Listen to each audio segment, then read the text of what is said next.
morning again. I'll try to convey three things to you today. One, how do you think about the future, particularly the future of urbanism in India? Number two, since a lot of young hopefuls are here, what are the kind of challenges you have in building an infrastructure business, especially in light of my experience in Kochi over the last 5 years? Kerala being a particularly difficult geography to do infrastructure business in. And thirdly, what is the future of mobility in Indian cities, where all the business opportunities for young people like you will come from? So that's what I plan to do. You know, we don't think about how we think. First thing we need to do when you look at urbanism and mobility is, how are you thinking? There are three types of thinking, basically. One is coping thinking, you know, like which bus should I take today, which car should I take today, what should I do in the evening, should I go for a movie? How do you cope from day to day? That's instrumental thinking, day-to-day thinking. And a lot of our time is spent on coping thinking. What do I do? How do I get rid of that fellow who's coming to see me at 11:30? What do I tell him? What's for dinner? All that kind of stuff. What do I watch on TV in the evening? That's coping thinking. Then, of course, there's tactical thinking. This is the short-term thinking. It's focusing on outputs and not on outcomes. You know, like, what do I do to get that guy to, you know, come and see my daughter next week? Or, you know, how do I mangle 5 days leave from my boss to go on a holiday? Or, you know, should I write for the GMAT and try for something next year? When do I start preparing? That is tactical thinking. It's basically focused on outputs. Then, of course, the most important thinking, which we all neglect to do, is what is called directional thinking. Where am I going? Who am I? What do I want to do in life? And this is something which we need to stop in our tracks and think about. And even looking at larger issues as man as a species, the future of India, the future of where we are going, we have to do a lot of what is called directional thinking. Where are we going? You know, by the year 2030, 750 million Indians will be living in cities. That is the population, more than the population of Europe today. That's twice the population of the United States of America. If we don't get this urbanism piece right, India can become a dystopia. And if you do it right, India can become a paradise. So this little quote by Louis Carroll, I put it on the metro stations also. If you don't know where you're going, any road will take you there. So you basically have to stop in your tracks, time to time, and think which way you're headed. And on this thinking, there's also one thinking at the top of the scale, which I didn't put, that's mindfulness thinking. There's stop in your tracks and you completely efface everything from your mind and do mindfulness thinking. And I didn't put because that is not really part of today's agenda. So also there are various types of thinking. There is self-preservation thinking, where the elephant blocks your path. I recently was trekking in Irivikulam, went round a corner and found an elephant about to charge at me. That's self-preservation thinking. What do you think? Run back. That is one. Self-aggrandizement thinking. How do I make more money? Now the stock market is going really up. What do I do now? Do I short something or the other? Rajesh will know better about it. Then, of course, the gene pool perpetuation thinking. When you fall in love with somebody, that is the gene pool perpetuation thinking. When you send your children for tuitions, that is gene pool perpetuation thinking. Then there's motiveless malady. That is Shakespeare's famous phrase. Schadenfreude, the Germans call it. How to diss the other fellow. How to make his life less happy. That is Schadenfreude thinking. There's also playful, inventive, and creative thinking. Like all the great geniuses of the world. Mozart, Bach, A.R. Rahman. That's pure God speaking through man's minds. Then, of course, curiosity and discovery, all the Nobel Prize winners, Madame Curie, love of humanity, altruism, love of the planet. Sorry about this digression into thinking. All the ones in blue are the ones we really need to think about when we think about the future of Indian cities. That's why I thought I'll sort of go into this little riff about thinking. So also there are certain thinking traps which is really getting in the way of where we want to go. Basically, I think it's called the theory of bounded rationality. The economist Herbert Simon said that man has got a defect in thinking in that you think only about things which are tractable, which are doable, which are visible and immediate. You push under the carpet large problems which you can't see, which doesn't affect tomorrow or the week after, etc., which is why we are not thinking about which way we are going. You always, man and people and you and me and family, try to focus on the urgent at the expense of the important. But just looking at a study, The Economist, the German scientists have done a study on insects, and they found in the last 28 years, 78% species have vanished off the face of the earth. 78% of insect species. The insecticide, it is not the other insecticide, it's a killing of insects. Now, how is that going to affect the herbs, the plants, nature, etc., nobody knows about. The ecological Armageddon, as they say. So these are the kind of things that we don't have systems, we don't have mental habits, we don't have institutions to think about. So basically what I'm trying to tell you is you have to elevate your perspective, stop in your tracks, and do a lot of design rethinking about how you want the cities of India's future, where 750 million people are going to live, are going to be.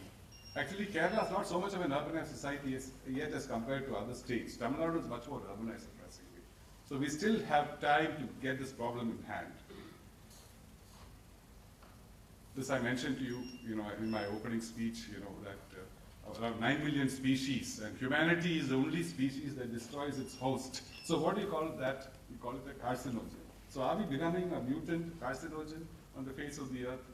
If you don't get the urbanization problem right, definitely we are going to be that. Birds and elephants don't go to massive war with each other. You elected a cretin in the United States of America as the president, and you got a madman sitting in North Korea. The whole world is now, why the world has been peaceful for the last 70 years? Something called the Nash equilibrium, which the scientists and mathematicians know about. John Nash, the famous Nobel Prize-winning mathematician, says that you will your behaviors tend to sort of equalize each other. You will go for an equilibrium where the best possible outcomes are possible for everybody. The world has not gone into nuclear war because all the great leaders follow instinctively what is called the Nash equilibrium. All the nations, the balance of power, the Cold War, Kennedy versus Khrushchev, etc. They came to a stop on the basis of the Nash equilibrium. Now that is breaking down because because of a blowback from globalization, people have elected the wrong kind of leaders everywhere, and there are some madmen still in some countries. This is a very definite threat that someday some nuclear Armageddon is going to break out in addition to ecological Armageddon. So these are the kind of challenges which you young people will be facing when you go into business in future years. And this I mentioned. So if you look at the 5 major problems this country is going to face, the 5 major challenges, this will be definitely one among the top 5. How do you manage a community of 750 million people living in these, how many, 60 cities in the future or so? That is something which we really have to think about. So this is a famous painting by this Dutch master, Hieronymus Bosch. What will happen if our cities are not planned? Plague on the streets and total mayhem. The way will happen, We never heard of chikungunya and dengue in Kerala when I was a kid. Look at what's going to happen. The whole of Kerala is turning into a huge waste dump. I drove from Cochin yesterday. You find this dump and run scenario. You dump something and then you run. I live on the side of the Chelavanur Lake in Cochin.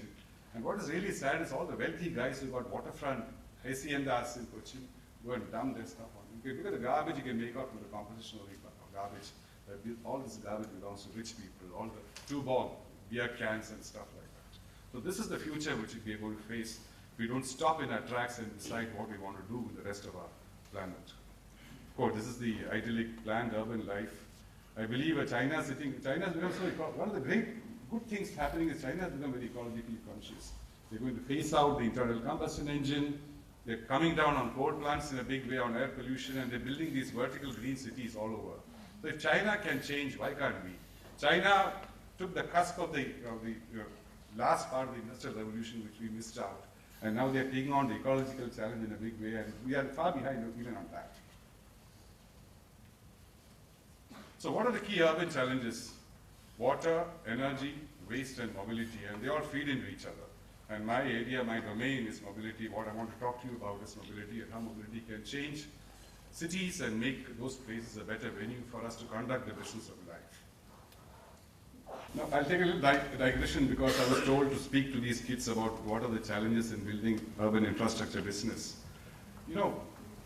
Kerala is a very difficult place to do business because if in the UP you have 6 stakeholders, in Kerala you have 32 stakeholders.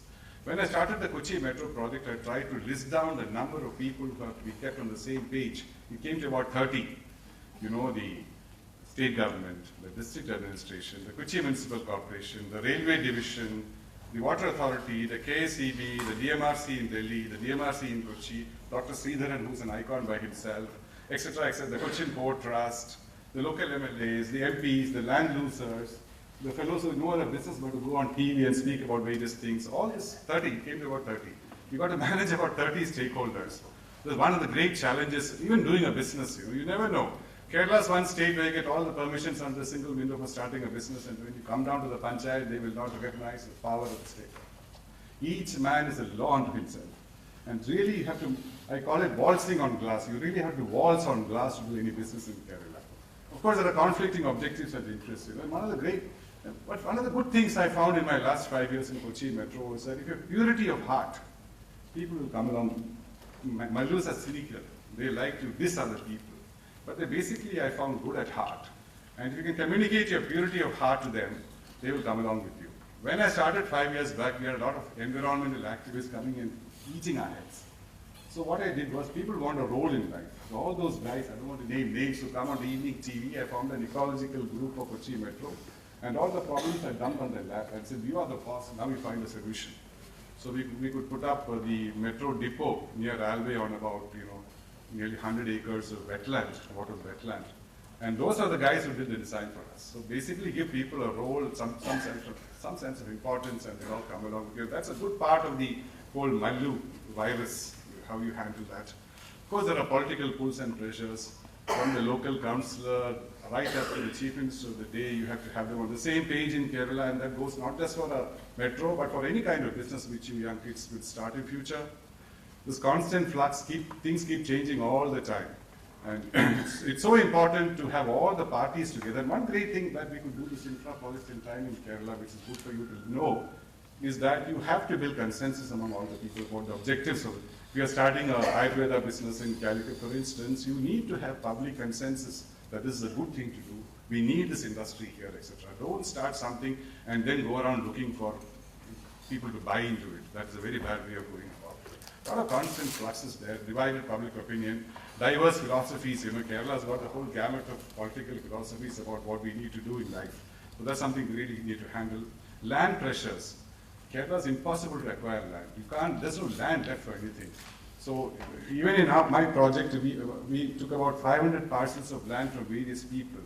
And these are fabulous. We have 40 cents of land, we come and take away the 20 cents facing the road, the best part of the land. But we could do it because people thought there was a better future in this project for their children. I still remember the case of one poor fellow, his name was Muhammad, I think. He had only some 5 cents of land left. He came and told me, it's so moving. He said, look, the PWD came and took my land away, the water authority came and took the rest of it, and now you want to take all of it. Okay, take it. I don't mind it because my child will have a better future once the city grows.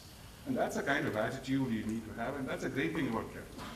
You could acquire land from 500 people without an act, without the benefit of any land acquisition act. So basically, a lot of skepticism is there. There's a rampaging media. All that is there. But you work on the better nature, Abraham Lincoln said it very well, the better angels of our nature. Work on the better angels of people's nature, and everybody will come and push for you. And that's a lesson I've learned in 5 years. The huge distrust of government and of business. Somebody's mentioned in the morning. Even now, capital is a hated word in Kerala. Value addition is a hated word. So all those things are there, but they're all on the surface, is what I want to tell you. Very turbulent and argumentative. The argumentative Indian, Namatya Sen said, I think Kerala's argumentative is quiet Mallu. So basically, but it's all sound and fury.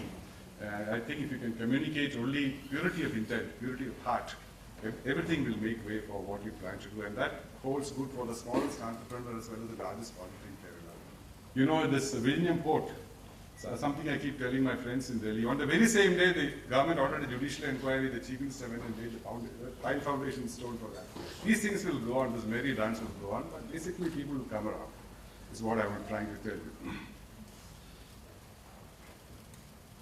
So quickly about if you're planning to go into infra, one thing I would really thought I'd like to leave with you is that spend a lot of time on the planning and the project report.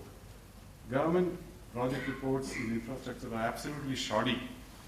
We spend 2% of the project cost on the project preparation, while in the US it's 8 to 10%. In Europe it's also 8 to 10%. You have to spend a lot of time and money on conceiving the project, in making.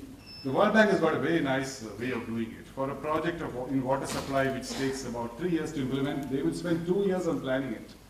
While in India and Kerala, the project report is cobbled together in 3 months' time, and then you come with all kinds of difficulties. And the authors of the project report have very little stake in the outcome. They don't care how the project is implemented. So basically, these are the issues which you need to do. You want to start a business, you give it to some consultancy to do a project. That fellow's got no stakes on whether you're making a profit or loss or not. Spend a lot of time on getting the conception right. Do a lot of stress testing on that is what I want to leave. Thought I want to leave with you. For instance, again, take an example from Kochi Metro. The project report of Kochi Metro was not up to the mark. It was again cobbled together by some engineer who had no sense of the city. It is why the alignment even now is a little open to question. They wanted to put this, what is called the AC traction, which would have meant the whole city would have had those lines, naked electric lines running over the roads. So we had to do a lot of re-engineering, and that is one thing we really have to be careful about when you're doing an infra business. Then of course, some of the questions you need to ask. Do we have political alignment? The central government, is it aligned with you? May not be applicable to small businesses, but is the state government aligned with you? Is the local panchayat aligned with you? Is the councillor happy that you're doing it in his ward? Do we have bipartisanship? Very important in Kerala. In the US, you have this concept of bipartisanship, where all the Democrats and the Republicans come together around large national objectives. So do you have local bipartisanship about where you're going to go? Are the LDF and the UDF and the BJP or whatever it is? Are they on board? Do we have community acceptance? That's one very important thing. This Kochi LNG terminal in Puduvai is going to explode again another 2 days because the report is going to come out. Because the local community there is very upset about the fact that these huge tanks are going to come there. And that's a neighborhood effect of large infra projects. One of the problems of large infra projects is what is called the neighborhood effect. All the good effects are far away, 500 kilometers away, but the immediate neighborhood of the project, there is nothing good. In Kudanglu, a nuclear power plant, we will all get power. Trivandrum will get power from Kudanglu, but the guys in the neighborhood don't get nothing. Even now, Idiki township is one of the worst connected places for electricity in Kerala, even though the hydel plant is there. Because all the power generated there goes from on the 220 kV to Cochin and Calicut and so on. So this neighborhood effect is very, very essential. Do you have local community acceptance is one question we got to ask about. Then of course the end of term issues, when the government is going to change in another 1 year's time, are the new guys who are going to come on board, okay, with this bipartisanship question, you really have to think about very hard, especially in states like Kerala. I don't want to go on about it, I mentioned all this. But finally, again, let me reiterate this. The most important question is purity of heart. If you have pure intentions, if you're not going to pollute the stream and the water, if you don't want to make fast buck, if you don't want to cheat people, if you don't want to underpay people, I think there's a way that will all come around. I think if Algopal Paul is there, he will know more about it, about what I'm speaking, being a practitioner himself, who's taken the community along in this project in the early days. It's very important. And of course, the land issue is sorted out. Don't touch any investment without the land issue in Kerala being sorted out upfront. If you have parcels of land which you don't have and which you're leaving to the future, it's a very dangerous path to take.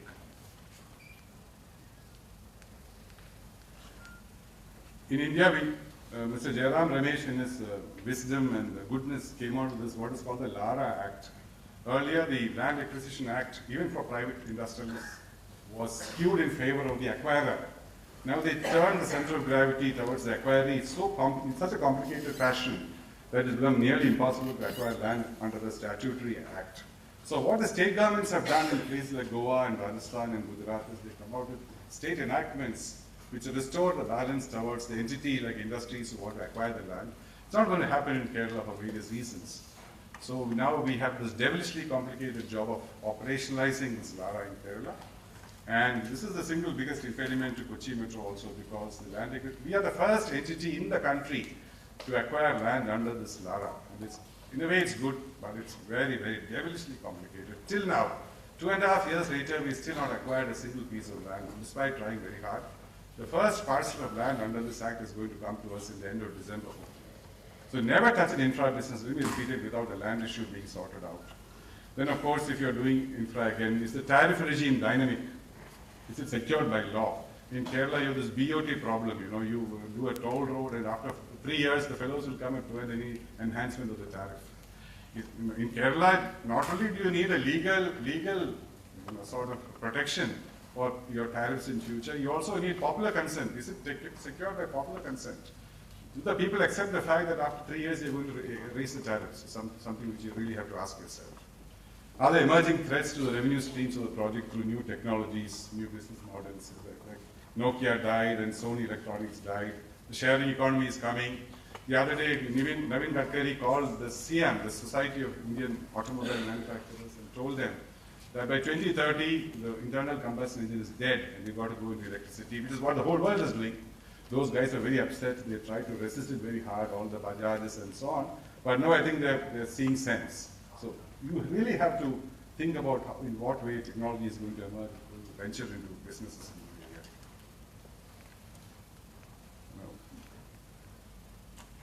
the area. Tell me when my time is up. One very important thing in Kerala, whether you are doing a small business or a huge infra business, is that you really have to do a lot of outreach. And one of the things we did was to really constantly reach out to the people through our press conferences, social media, Twitter. Our Facebook page has got 5 lakh hits a day. Things like metros are the new toy for the people. There's so much aspirational product. It's an icon of a better tomorrow for everyone. So everyone wants to know what you're doing today, what your plans are, what your business is going to be like. So we really could reach out to people and we took them along with us on every step of the way. And that's something very important in Kerala. You can't buy 30 acres of land and build a huge wall around it and try to do something inside. It's not going to work. Especially if those walls are really going to make people very suspicious. You really have to have tremendous outreach about what you're going to do and how you're going to do it if you want to succeed in a locale like Kerala. We had this Metro Advisory Group. I think 1 or 2 gentlemen here were members of that. And also this green group I mentioned to you, all the rabid activists were the ones who sorted out our environmental hassles for us. And also in government organizations doing infra business, you really have to keep ageism and sexism at bay, you know. One of the problems about government organizations is that we are still in the days of the old 19th century Victoriana, where the GM knows everything, the AGM knows a little less, the assistant manager knows a little less. All the innovations of Kochi Metro, which is now won as global acclaim, has been the work of young boys and girls in their late 20s and 30s. And one of the things I learned in my 5 years here, to be a good leader, all you have to do is to spend a lot of time selecting the right people and then get out of their way and empower them. So a lot of these senior fuddy-duddies like me in my organization are very cut up with me. 2, 3 guys have left because of that, because the girl or boy who is really ideational gets more power than him. And a lot of people can't put up with it.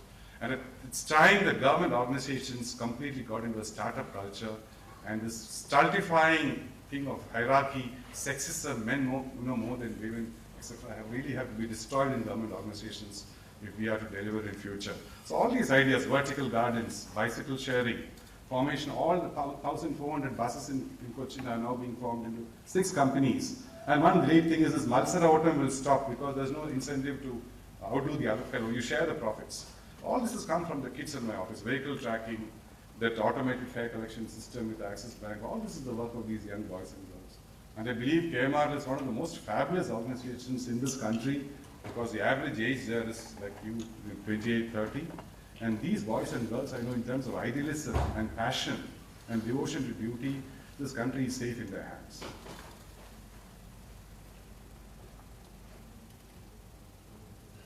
So I'll skip over all this. In terms of business opportunities, somebody wanted to mention this. We are coming out with this Kochi One card and app, which will basically be a one-stop solution for everything you need in life. From paying your water bill, you have it, to your power bill, and a number of private businesses we are going to onboard onto this Kochi One app and garden, which is something which you young kids may like to look at. So I'll skip all this.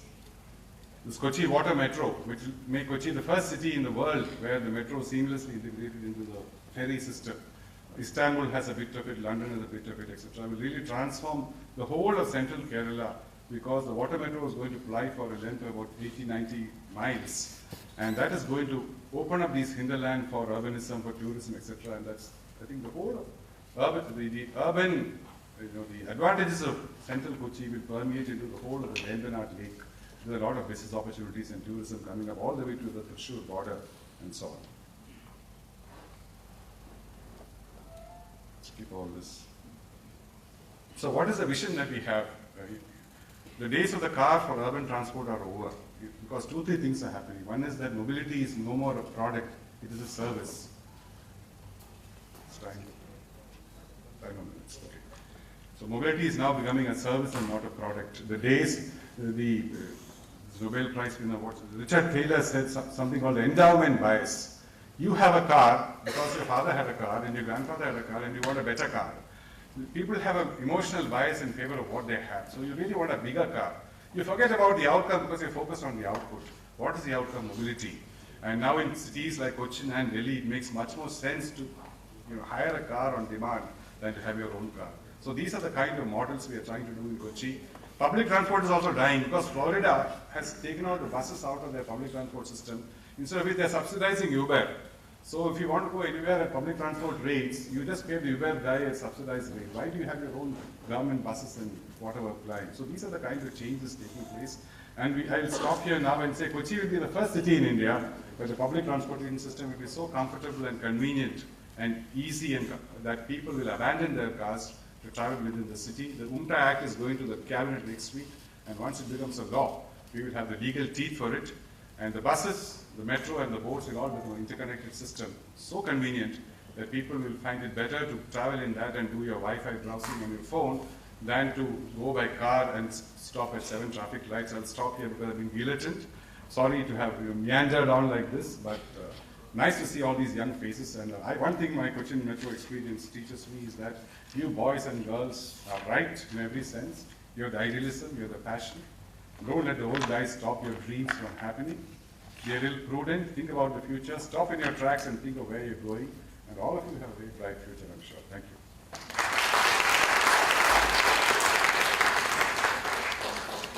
Thank you, sir, for the insightful thoughts that you've shared from your personal experience. May I request Professor Philip Anthony, former President CMA, to come onto the dais to moderate the question and answer session. Okay, beyond any clarification, he explained it beautifully. I think it was a wonderful presentation. Thank you. Let us give a good clap.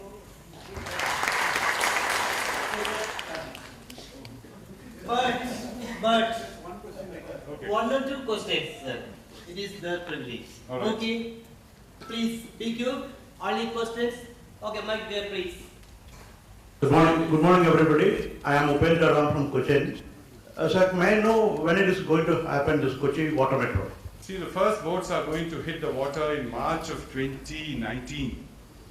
There's a huge debate going on about whether we should need fiberglass or aluminum or steel, but once the debate is over, we will start the manufacturing. Is it will be a Uber operation or the metro will be taking it directly?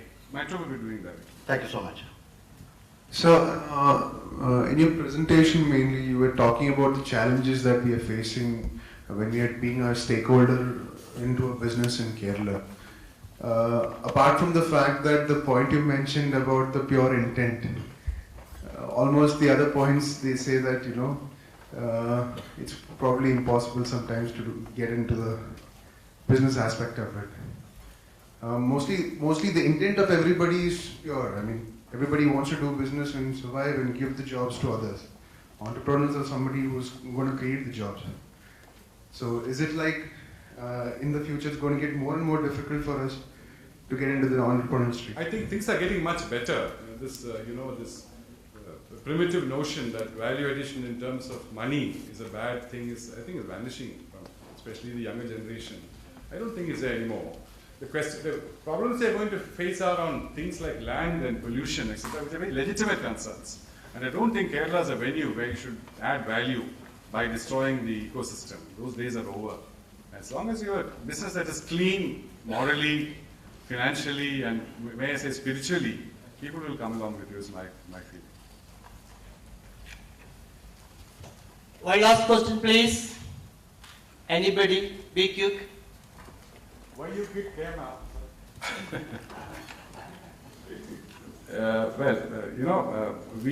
when I started the project, a lot of my colleagues in the IAS said you can't even put one pillar in because it's through the city and people will object to the noise, etc. Now we've done 1,000 pillars. It's taken a lot out of me. I've been sleeping and dreaming metro for the last 5 years. Now is a good time to go because extension up to Kakinad and Tripunithura and the water metro will take another such stint of about 5 years, and I thought I should let other fellows have a chance. When I came, nobody wanted this job, but now it's a very coveted one, so let somebody else do it. I'll move on to private preoccupations.